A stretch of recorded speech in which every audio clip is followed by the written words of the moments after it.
تتعرض للنقد على حاجات عادية، تتضايق وبتتأذي من كلام بعض الناس على أشياء تخصك لوحدك وشايف إن ما فيهاش أي حاجة غريبة. طب تعالى أما أقولك. النقد، كتير منا بيتعرض للنقد السلبي في مواقف حياتية ويومية واجتماعية، وكتير مننا برضو عايش علشان يبص وينتقد غيره في حياته ولبسه وتصرفاته وأفعاله. وإيه الجديد يعني؟ ما هو في حاجات الواحد ما ينفعش يسكت عليها.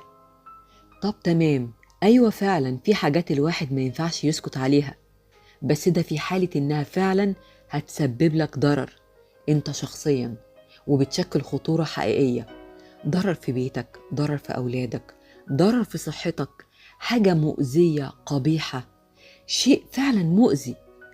طب ما هو الحاجات دي لما هتحصل، الحاجات اللي بشوفها ومش عجباني، ما هي هتوصلني وهتوصل لولادي وبيتي وكمان وممكن يقلدوها. ازاي بقى يعني عايزان اسكت عليها؟ ياه، هو انت هش للدرجة دي؟ هش؟ ايه هش دي؟ يعني ايه هش؟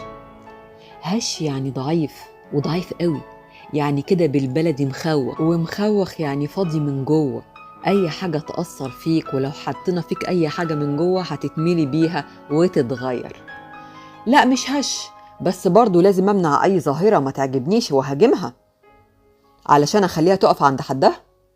طيب وتفتكر ان الهجوم ده هيخليها فعلا تتغير او تقف عند حدها او تنتهي خالص الظاهرة دي؟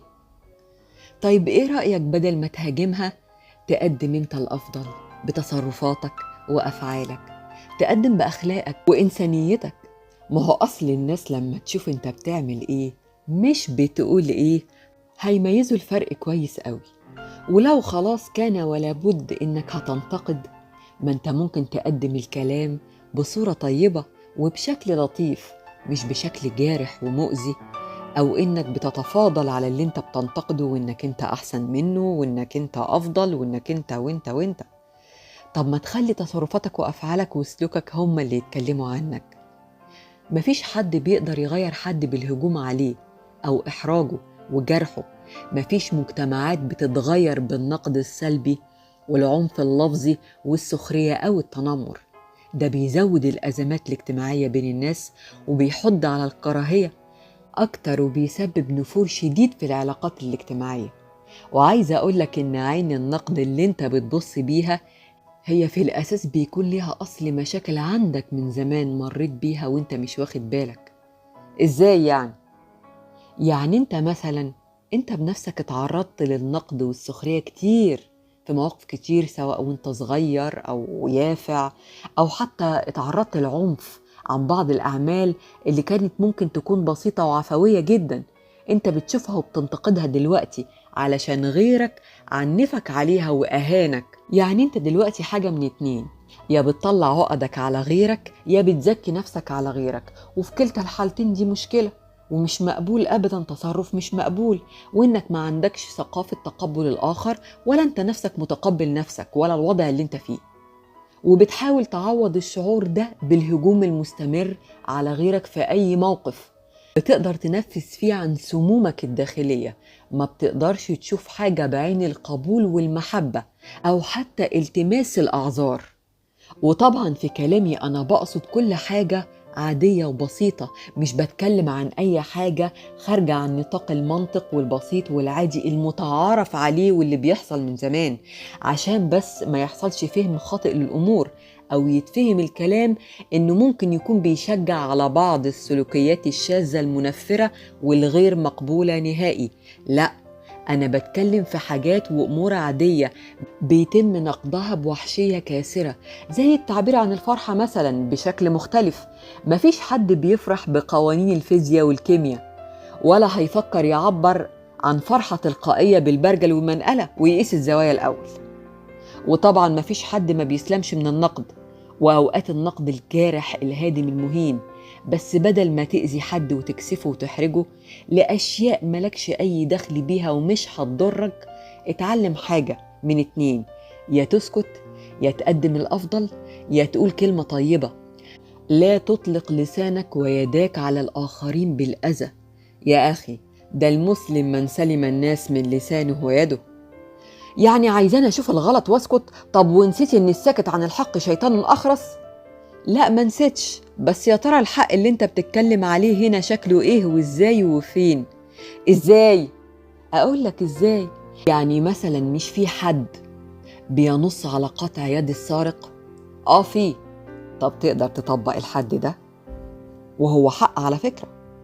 لكن يا ترى قبل ما تطبق الحد ده مش هتعرف سرق ليه وازاي وكانت ايه ظروفه؟ ورغم كل الاسباب ما ينفعش تطبق الحد ده وهو حق. تعرف ليه؟ لان المعطيات مختلفة تماما عن وقت ما نزل وتشرع الحد ده. عايزة تقولي ايه يعني؟ عايزة اقولك ان كل حق قصاده ألف من الرحمة، والرحمة انك ما تأذيش حد بكلمة، وانك تبص لنفسك قبل ما تحكم على غيرك. ما هو صحيح انت ممكن تكون ما بتعملش نفس الموقف اللي انت انتقدته بقسوة، ولكن ممكن تكون بتعمل الأشد والأفظع منه وانت مش واخد بالك، أو حتى عامل مش واخد بالك. يا ريت كل واحد فينا يبص جوه نفسه الأول ويراجع تصرفاته وأفعاله اليومية، وكل كلمة قالها لغيره خلال يومه، أو حتى بصة مش كويسة يكون بصها لحد تاني ويكون جرحته أو أذيته نفسيا. وأخيراً، لكل اللي بيتعرض للنقد أو التنمر أو الهجوم على حاجات ما بتأذيش غيره، عيش حياتك زي ما انت حابب مادام ما بتضرش حد. والقاعدة الأساسية في التعاملات لا ضرر ولا ضرار، وما تزعلش وما تزعليش. واعرف ان اللي ينتقدك فعليا بيبقى بيعاني من حاجات كتير قوي، منها عدم الثقة في النفس، أو من الكبت أو التعرض لعنف نفسي في مواقف كتير لفظيا وأحيانا جسديا. غير انه باستمرار بيبقى جواه صراع ما بين اللي هو عايزه ومش قادر ينفذه فعليا، ومش عارف وخايف من عقدة الشعور بالذنب او الهجوم عليه، ومش متقبل وضعه ولا كل حاجة حواليه، ولا راضي عن حياته.